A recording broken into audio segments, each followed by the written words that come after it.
리프팅 시술이면 다 좋은 줄로만 아셨죠? 아닙니다. 절대로 하지 말아야 할 리프팅 시술도 있는데요. 자, 과연 어떤 시술일까요? 안녕하세요. 어려운 피부 지식 쉽게 하자 피부과 전문의 문주현입니다. 세상에는 굉장히 다양한 리프팅 시술이 존재합니다. 각 시술마다 고유의 장단점이나 특징을 지니고 있는데요. 리프팅 시술이라는 게 무조건 받으면 좋을 것 같지만 사실 그렇지 않은 경우도 존재합니다. 정확하게 이야기를 하자면 비싼 돈을 투자해서 시술을 받았는데 만족스럽지 못한 결과를 얻게 되는 경우가 있다는 것이죠. 자, 오늘은 여러분이 언제 어떤 리프팅 시술을 조심해야 되는지 한번 말씀을 드려보려고 하는데요. 여러분이 리프팅 시술을 선택할 때 절대로 간과해서는 안 되는 기준에 대해서 이야기를 드릴 예정이니 평소 리프팅에 관심 있으셨던 분들은 반드시 영상 끝까지 시청 부탁드리도록 하겠습니다. 자, 그럼 준비되셨나요? 가시죠! 어떤 병원에서는 원장이 직접 상담을 진행하지 않고 시술만 진행하기도 합니다. 실장이 상담을 전담하여 시술을 결정하고 원장은 그에 따라서 시술만 진행하는 것이죠. 나는 어떤 특정 시술만 받으면 괜찮아 라고 생각하시는 분들은 크게 상관없으시겠지만, 만약 나는 어떤 특정 시술을 제대로 받고 싶어 라고 생각을 하신다면 이런 경우는 좀 피하시는 것이 좋습니다. 리프팅 전문가는 실장이 아니라 원장입니다. 실장이 이 시술에 대한 대략적인 소개나 가이드 정도는 해줄 수는 있어도 최종적인 시술에 대한 결정은 원장이 직접 내리는 것이 맞습니다. 저는 시술의 시작은 상담에서부터 시작된다고 생각을 합니다. 얼굴을 직접 보고 어떤 시술이 필요할지를 정확하게 판단하고 결정을 내려야 추후에도 만족스러운 결과로 이어질 수 있기 때문이죠. 더군다나 원장이 얼굴을 직접 보지도 않는 상태에서 이 시술실에서 누운 상태로 바로 시술에 들어가게 되면 정확한 시술도 어렵고 시술로 인한 부작용이 생기기도 쉽습니다. 예를 들어 울세라나 인모드를 받는다고 했을 때 얼굴에 대한 정확한 분석 없이 이 시술실에 누워있는 상태에서 바로 시술에 들어가 버리면 이 볼페인과 같은 부작용이 생길 가능성이 올라가겠죠. 당연한 이야기겠지만 진짜 리프팅 전문가는 원장이기 때문에 만족도 있는 결과를 원한다면 이 상담에서부터 시술까지 원장이 직접 관여하는 병원에서 시술받는 것을 추천드리고 싶습니다.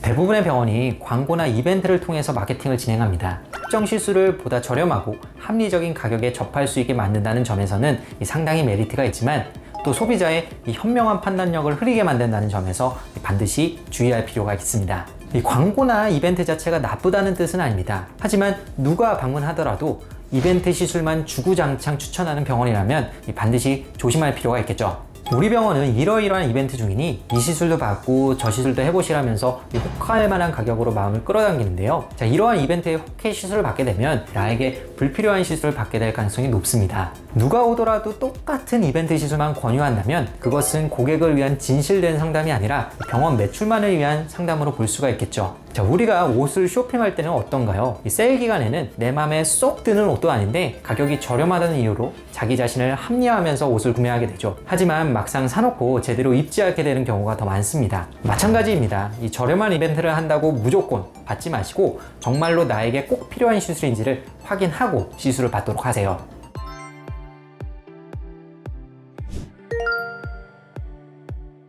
병원에서 상담을 하다 보면 딱 한 가지 시술을 정해놓고 오시는 경우가 있습니다. 예를 들면 이런 거죠. 얼굴 살을 빼고 싶은데 인모드 하나로 해결이 되겠죠? 자, 이것저것 다 받기에는 좀 경제적으로 부담되기도 하고 뭔가 과하다고 생각되는 시술은 피하고 싶으면서도 자연스럽게 또 효과는 강력한 시술을 찾다 보니 인모드면 되겠어 라고 결정을 내리고 오시는 거죠.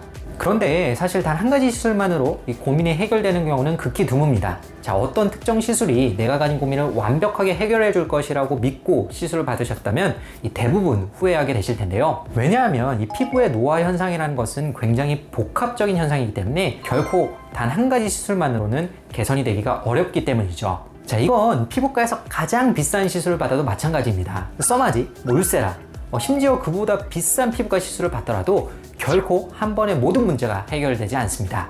색소, 모공, 탄력, 주름, 처짐, 꺼짐 등 피부에 생기는 다양한 노화 현상은 이 각각의 원인과 결과에 따라서 이 개별적인 치료가 필요합니다. 결국 피부에 생기는 전반적인 노화 현상을 해결하고 싶다면 여러 가지 치료를 병합한 이 복합 치료가 필요하겠죠. 다만 이 누구나 복합 치료를 받을 수 있는 것은 아닐 텐데요.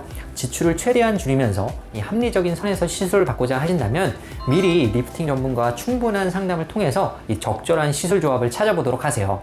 혼자서 시술 플랜을 모두 결정하지 마시고 리프팅 전문가와의 상담을 통해서 합리적인 선에서 시술의 우선순위와 시술의 조합을 정하는 것을 추천을 드리고 싶습니다. 친구들이 이 시술을 받고 좋았다, 또 저 시술을 받고 좋았다 라고 해서 나도 그 시술을 받으면 똑같이 좋아지겠지 라고 생각해서 병원에 오시는 경우가 있습니다. 물론 이 누구나 받아도 좋은 시술이 있지만 또 잘못 받으면 독이 되는 시술도 있는데요. 따라서 무조건적으로 친구가 추천해주는 시술을 받는 것은 위험할 수 있습니다. 특히 얼굴살을 좀 빼주거나 피부를 민감하게 만들 수 있는 시술은 반드시 주의해서 받아야 하는데요. 대표적으로 얼굴살을 좀 빼줄 수 있는 시술로는 울세라와 인모드를 꼽을 수가 있죠. 이 두 가지 시술은 늘어진 얼굴 라인을 정리하거나 불필요한 지방을 제거하는데 아주 탁월한 효과를 나타내는데요. 자칫 잘못 시술을 받게 되면 볼살이 더 빠지거나 얼굴이 캥하게 변하면서 더 나이 들어 보이게 만들 수도 있습니다. 따라서 얼굴에 살이 많지 않은데도 일부 늘어진 살을 없애보겠다고 친구 추천에 무리하게 울세라나 인모드 시술을 받는 것은 상당히 위험할 수 있습니다. 자, 이럴 때는 샷수나 시술 강도, 또 시술 디자인에 굉장히 공을 들여야 하고요. 따라서 시술을 받을 때는 반드시 충분한 경험을 갖춘 리프팅 전문가에게 시술 받는 것이 매우 중요합니다. 마찬가지로 이 피부에 자극이 심한 레이저도 조심해야 합니다. 흉터나 모공 치료를 위해서 풀악셀을 고려하시는 분들이 많죠. 하지만 민감성 피부이신 분들이 잘못 받았다가는 오히려 피부가 더 뒤집히고 예민해지는 경우가 있습니다. 따라서 무조건적으로 주변 친구의 추천으로 시술을 받기보다는 나에게 적합한 시술을 올바르게 받는 것이 무엇보다 중요하겠습니다. 가격적인 메리트를 위해서 시술 전후에 시행하는 관리나 처치를 없애고 시술만 단독으로 진행하는 병원이 있습니다. 이렇게 시술만 단독으로 진행하는 것이 잘못된 것은 아니지만 이 시술 전후로 이루어지는 관리와 처치들이 이 시술의 효과나 부작용에 미치는 영향이 있기 때문에 이 가급적 시술 전후 관리가 포함된 병원에서 시술을 받는 것을 추천드리고 싶습니다. 색소 치료를 위한 레이저 토닝을 예로 들어보면 레이저 치료 전 클렌징 과정이 매우 중요합니다. 만약 이 메이크업 잔여물이나 선크림 잔여물이 남아있는 상태에서 레이저 토닝 시술을 하게 되면 이 레이저 빔이 타닥타닥 튀는 것을 확인할 수 있는데요. 자, 이는 이 목표 부위에 정확한 레이저 에너지가 전달되는 것을 방해할 뿐만 아니라 이 시술 후에 모낭염이 생기는 가장 큰 원인이 되기도 합니다. 따라서 이 시술 전 처치를 통해서 최적의 피부 상태로 만든 뒤에 시술을 하는 것이 무엇보다 중요합니다.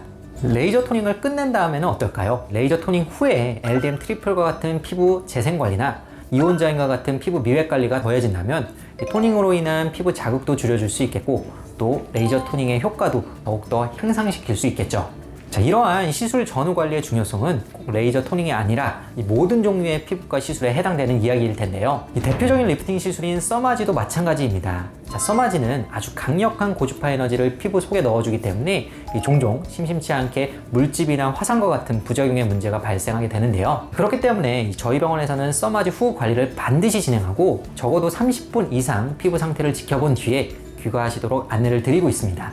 시술 중에는 피부 상태가 괜찮아 보여도 시술하고 나서 수시간이 지난 다음에 문제가 생기는 경우도 있기 때문에 보통 시술하고 다음 날까지도 피부 상태를 꼼꼼하게 체크를 해드리고 있죠. 이렇듯 시술 전후 관리가 시술의 효과와 부작용에 미치는 영향이 상당히 크기 때문에 가급적 시술만 단독으로 받지 마시고 시술 전후 관리가 포함되어 있는 시술을 받는 것을 권장을 드리고 싶습니다. 자, 오늘은 여러분이 받지 말아야 할 리프팅 시술에 대해서 한번 이야기를 나눠보았는데요. 세상에 불필요한 리프팅 시술은 없습니다. 하지만 그렇다고 해서 아무 시술이나 받아도 되는 것은 아니겠죠. 오늘 제가 말씀드린 내용을 참고하셔서 우리 모두가 현명한 소비자가 되어 모두가 만족스러운 리프팅 시술을 받으셨으면 좋겠네요. 자, 오늘 내용이 유익하셨다면 구독과 좋아요 부탁드리고요. 지금까지 피부왕 정윤의 원장 문정윤이었습니다. 감사합니다.